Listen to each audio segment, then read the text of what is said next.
So, I wanted to speak about morality. What is moral? What is good and what is bad? How to discern, right? Very important topic to understand in order for us to manifest this reality, right? Either we manifest something bad or something good. That's it. What do we want, right? I think any sane person wants good. So, how now to discern, right? Because there are many people that speak about it, but for instance, you have one group of people that say, if you don't know God, how can you know morality, right? Religious people say this. If you don't know God, how can you know morality? You have to know God in order to know morality, right? But they actually, in the actuality, they don't mean God. They say they do, but they actually mean the Word of God, the text, the scriptures, right? Holy books. But holy books were not written by God, they were written by human, right?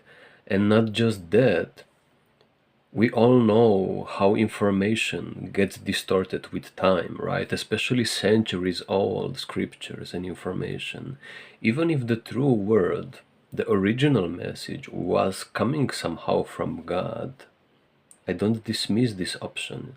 It is totally possible. Even if it is, Satan always infiltrates through the people in the communities and distorts even the most perfect and good intention and message, right? So we all know, even if we now play this game of a phone, right, where you are in line with many people and you say something to the other and then the other repeats what you said to the next, and then after a few meters maybe you said something, but on the end the message was totally different, right? We all know this kind of game, right?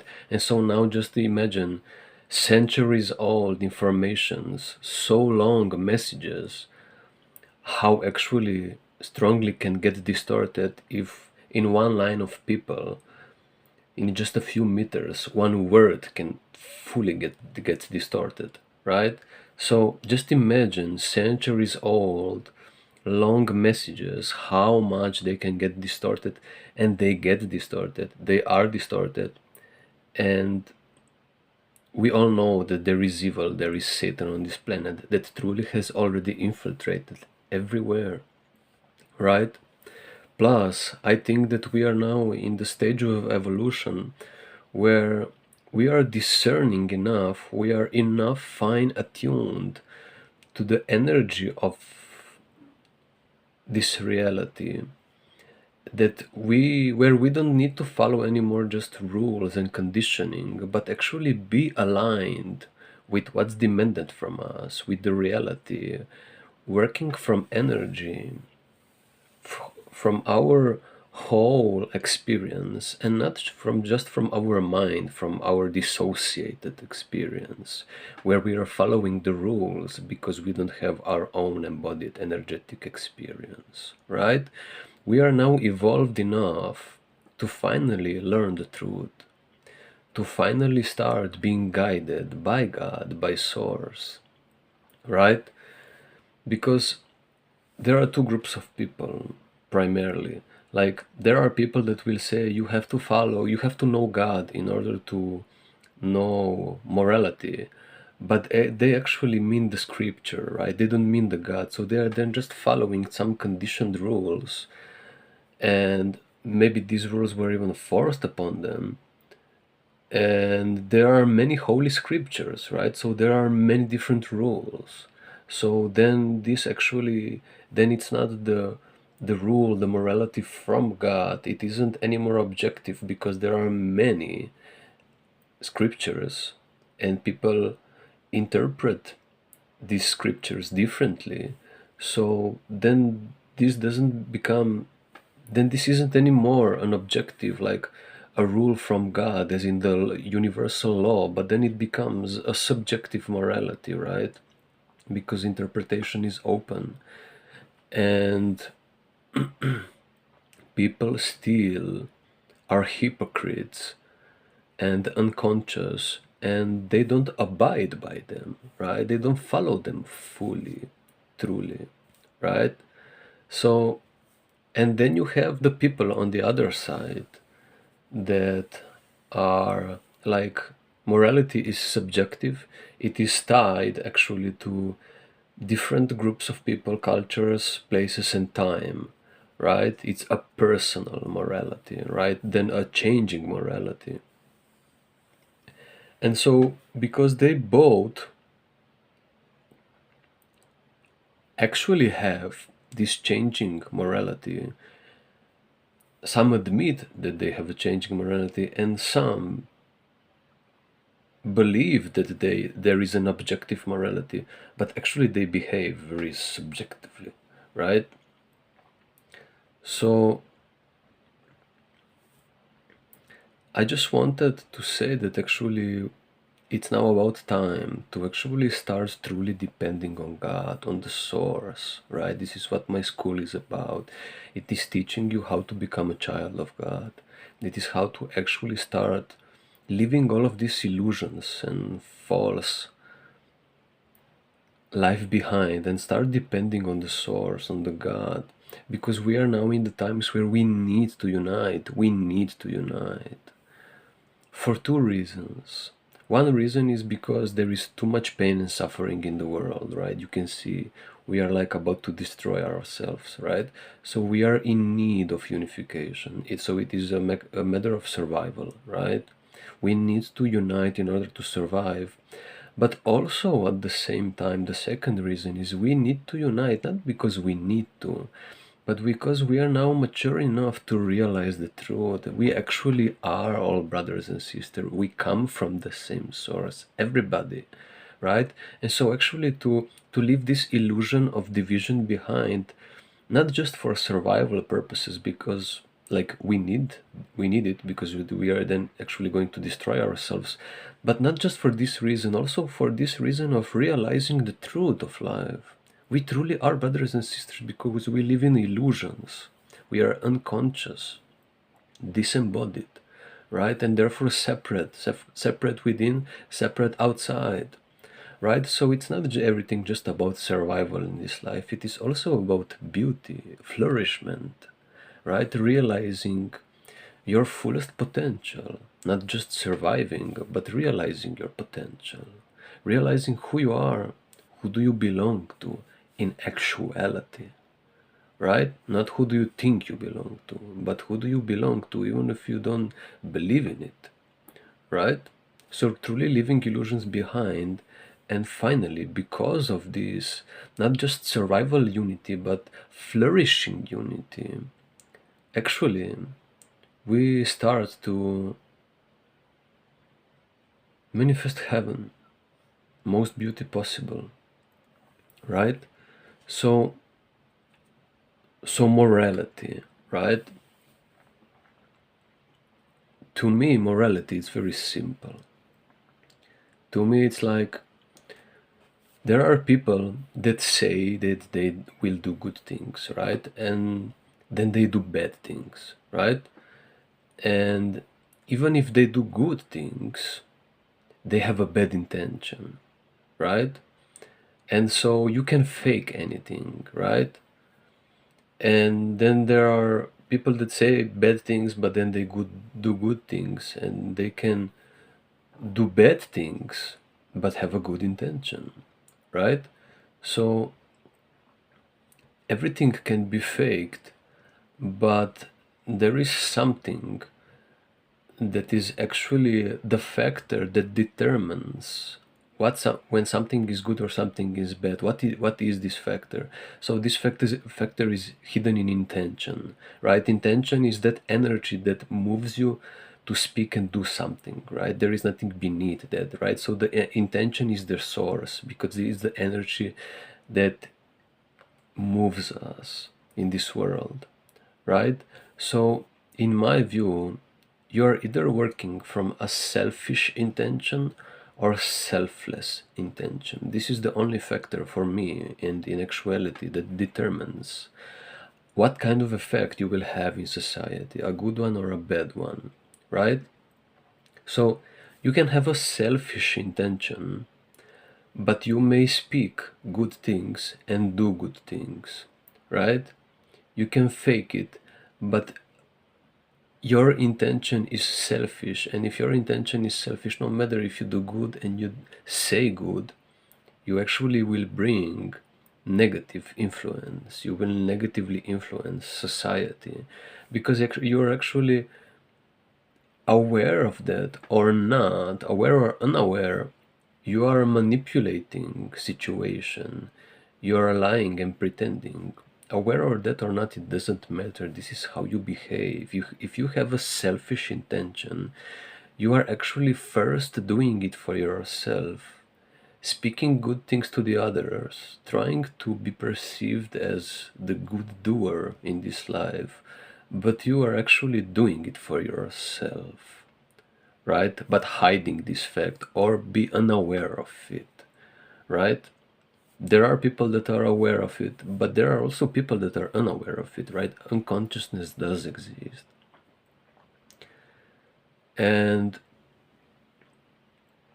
so if you are being selfish, aware or unaware, you will have negative influence on the world no matter what you say, because you will from the start be manipulating and lying and pretending, right? So even though you on the outside look as an angel, you're actually doing it in order you're doing you look like you're doing something for the other, but you're actually doing it for yourself, right? And so this is pretending to give, but you're actually taking, right? So it is a negative influence, right? Because only a conscious or unconscious fearful person behaves like this. Only a lacking, unworthy person behaves like this, because somebody that has a full cup, a worthy person, fearless person, can freely give and not take anything from the situation, right? And then there are people that will maybe say bad things and do bad things.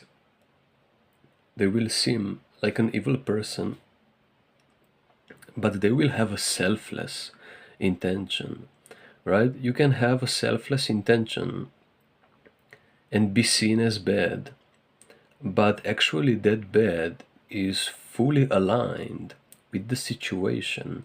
And because it is coming from selflessness, it means it is coming from God. And so that is needed in order for maybe somebody to learn the lesson, because they don't learn it in a good, easy way. They maybe have now to earn it, learn it in a bad way, in a more suffering, painful way, right? We all know that this is a part of our experience. If you don't learn it in a good way, you will learn it in a suffering way. You will learn it, right? At some point, you will learn it. Suffering and pain is just for this reason. In order for us, in order to wake people up, right? So suffering is fully fine, and pain is also fully fine. It is not needed, but it seems like it is, right? Because we don't learn the easy way. So we know that these kind of scenarios that I have just explained, they exist in this world, right? I didn't explain anything new to you. But I just wanted to say, so what does it mean? We all know what selfish intention means, right? It comes so from unworthiness, because you're only trying to take if you are a weak, lacking person, right? You're pretending saying good things and pretending doing good deeds, but you're actually doing it for yourself, and you only do this because you're lacking, right? So selfishness always comes from fear. Conscious or unconscious of that doesn't matter. This is how it is, right? If you're attuned to energy in life, you know this, it is like this. And so then we have this question of what selflessness then means, right? So Selflessness truly then comes from God. It does come from energetic integrity. So if there is no selfish intention, desire, then because you're being full, you can only be full by being aligned and being in energetic integrity. God is sending you life force, it is sending you energy, and if you keep denying it because you are afraid of it, still working from trauma, from fear, you're not getting it. And when you're not getting it from God, then you're taking it from others, being selfish, right? But when you are surrendering to God, accepting God, life force energy that is coming from God, choosing from life and not from fear in life, you are then actually being open to God and manifesting God. Then your cup is being full, you're processing your fear from that, because our trauma is now us rejecting God because we were rejecting ourselves. We were rejected and now we are rejecting ourselves. Therefore, God, that which is giving us life, that which we are a part of, that which we are, right? So if you are accepting finally God in your life, your cup is full and you can be selfless, right? Only the people that have surrendered to God, not in the word, not in the deeds, but in the energy.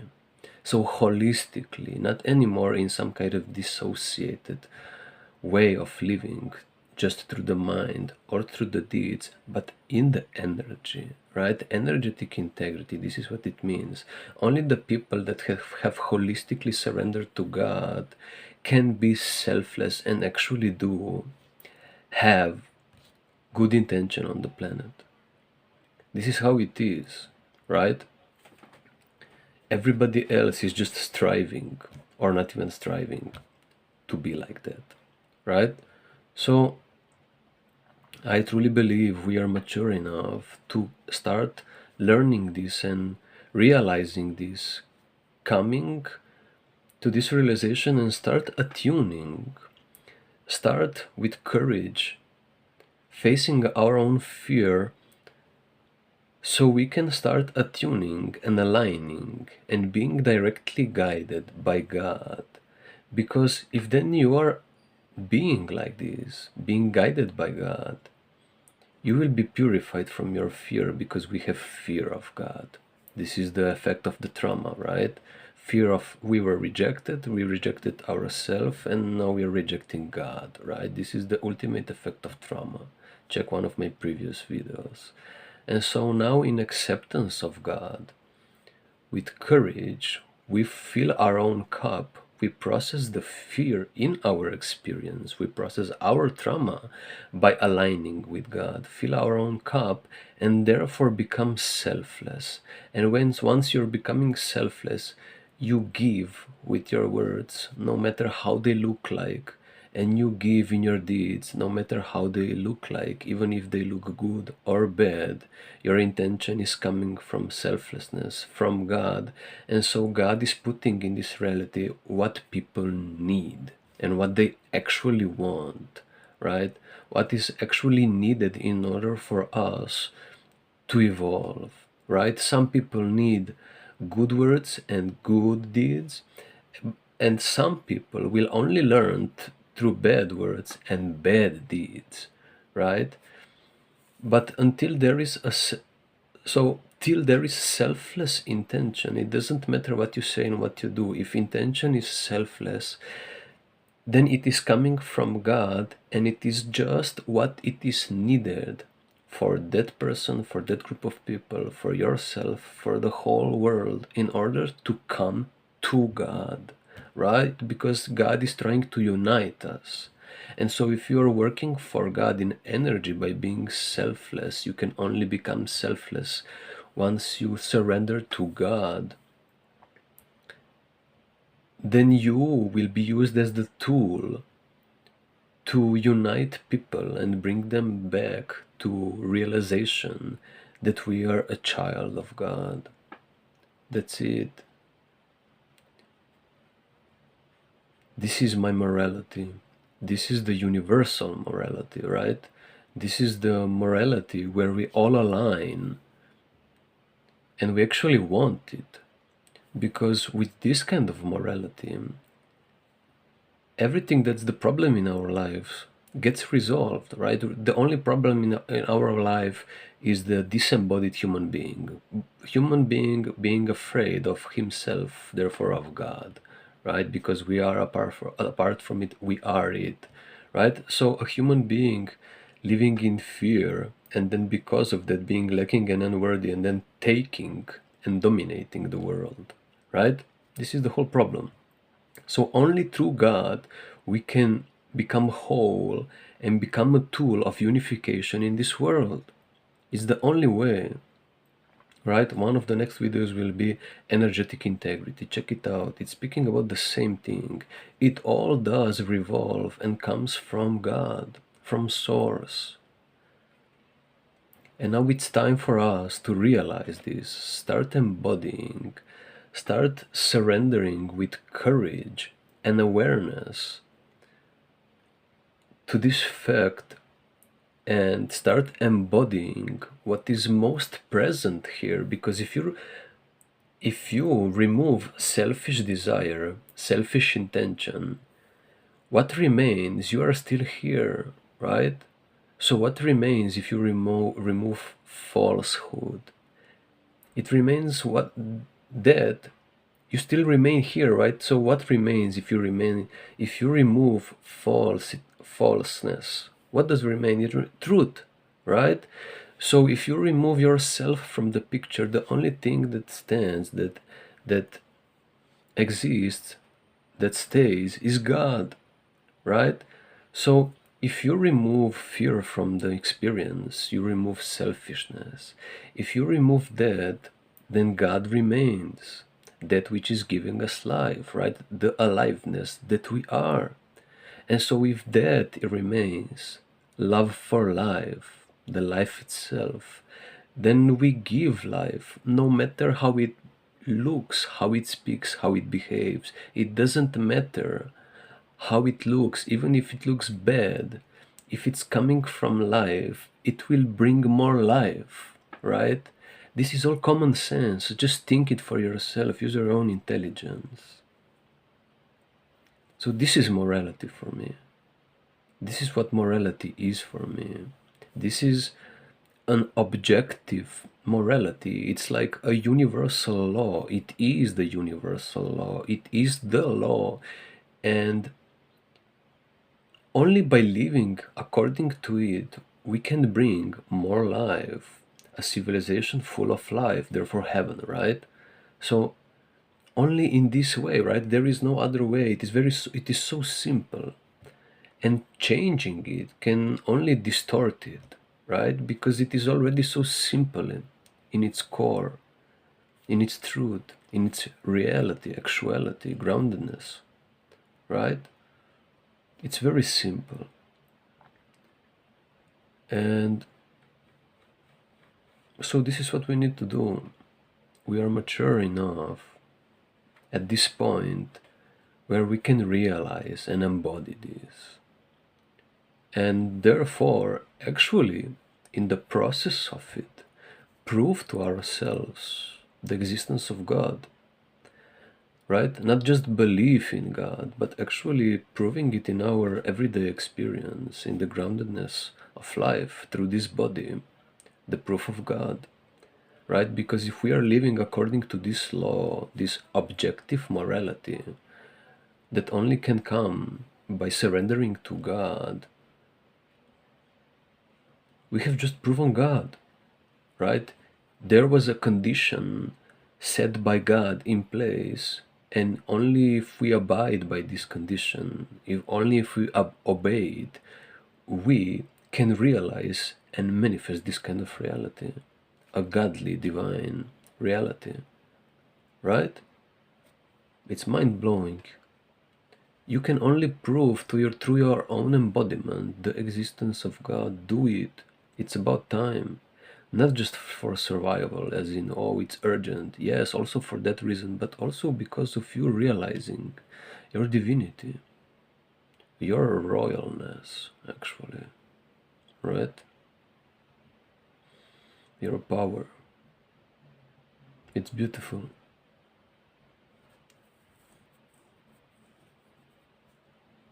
It truly is a life not worth living if you don't realize these things. I'm now bringing awareness to you. You're now just about. The only thing you need to do is be open to the message and check in your own experience if I'm a charlatan or if I'm speaking some really serious shit. Right? That's it. See you in the next video. Check it out.